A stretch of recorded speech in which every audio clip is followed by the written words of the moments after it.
প্রথম প্রশ্ন, দলের আপনাদের কন্ট্রিবিউশন নিয়ে কি আপনার যথেষ্ট পরিমাণ আপনার সন্তুষ্ট বা যতটুকু অর্জন এটা নিয়ে কি খুশি, বা আরো প্রত্যাশা ছিল বা প্রত্যাশার বাইরে কিছু আছে, বা গেম প্ল্যানটা কেমন ছিল বা কেমন ক্যাপ্টেন মেসেজ কেমন ছিল?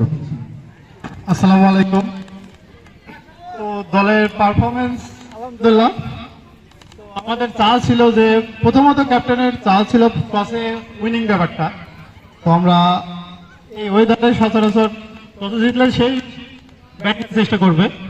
তো আমরা আলহামদুলিল্লাহ জিতে আমরা চেয়েছিলাম 250 একটা স্কোর করতে।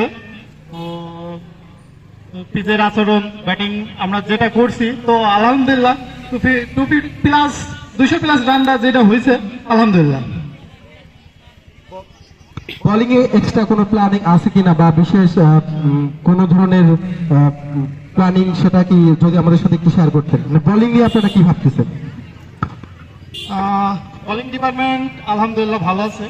তো সেখানে যদি রিপন আলী, তারপরে বাপ্পি, নয়ন আছে, কিছু তুলনামূলক ভালো বলার আছে।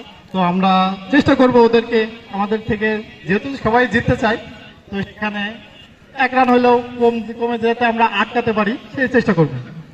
নাবিলা স্পোর্টস আপনার এলাকার, আপনার ঘরের মাঠ, তার এগেনস্টে খেলতে হচ্ছে বা কোন রকম চাপ ছিল কিনা, বা আপনি 65 রানের একটি দুর্দান্ত ইনিংস খেলেছেন, সেক্ষেত্রে আপনার কাছে কখনো কি প্রেশার মনে হয়েছে যে আমাদের নিজের টিম, নিজের এলাকার টিম ভালো খেলতে হবে, বা এরকম চিন্তা ভাবনা কখনো মাথায় আসছে?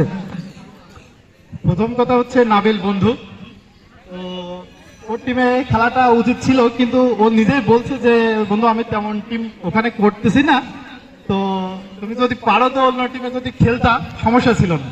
তো ওর কাছ থেকে প্রথমত অনুমতি নিয়েছি, নেওয়ার পরে আমি দিবু ডাইনামিক্সে খেলছি। আবার দিবু ডাইনামিক্সে খেলার একটা উদ্দেশ্য, দিবু ভাই অনেক কাছের ভাইয়ের সাথে অনেক আগের সম্পর্ক।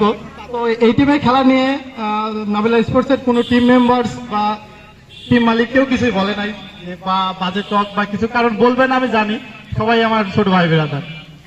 Last question, final match your perform what haven it? ধন্যবাদ। চলে গেলাম, হ্যাঁ, জীবন আলী আসো। জীবন